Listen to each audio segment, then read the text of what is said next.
Family ටීචින්ස් අද අපි පොල් කේක් එකක් හදන්නයි ලෑස්තිය.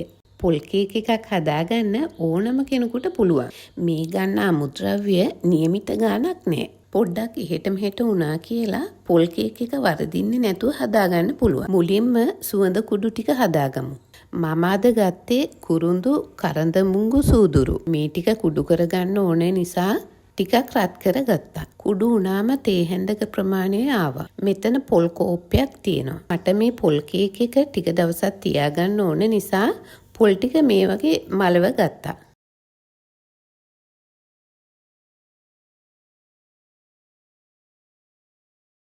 රත් කරගත් චාතියට කජු මද වියලි මිදි ටිකක් දාගෙන මේ වගේ යන්තමින් රත් කරගත්තා.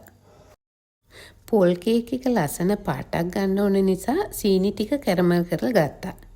එයාට පැණි උනත් එකතු කරගන්න පුළුවන්.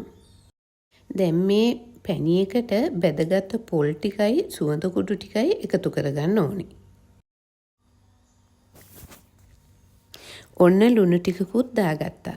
පැණි රස කෑම හදනකොට ලුණු චුට්ටකුත් එකතු කරගන්න ඕනේ. එතකොට පැණි වල රස ඉස්මතු වෙලා එනවා. ඔන්න මට අමතක වුණා. රුලන් කෝප්පයක් මම ගත්තා. රුලන් ටිකත් යන්තම් බෙද ගන්න ඕනේ. බෙදගත්තු රුලන් ටිකත් එකතු කරගෙන කලවම් කරගන්න. ඇට ඉවත් කරගත්තු රටින්දි ටික කෑලි කැපුවේ නැතුවට කමක් නැහැ. කලවම් කරනකොට ওই ටික මෙලෙව් කියලා යනවා. එතන රටින්දි 5ක් 6ක් විතර තියෙනවා.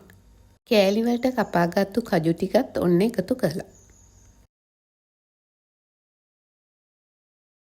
බිත්තරයකුත් මේ වගේ ගහලා එකතු කරගන්න.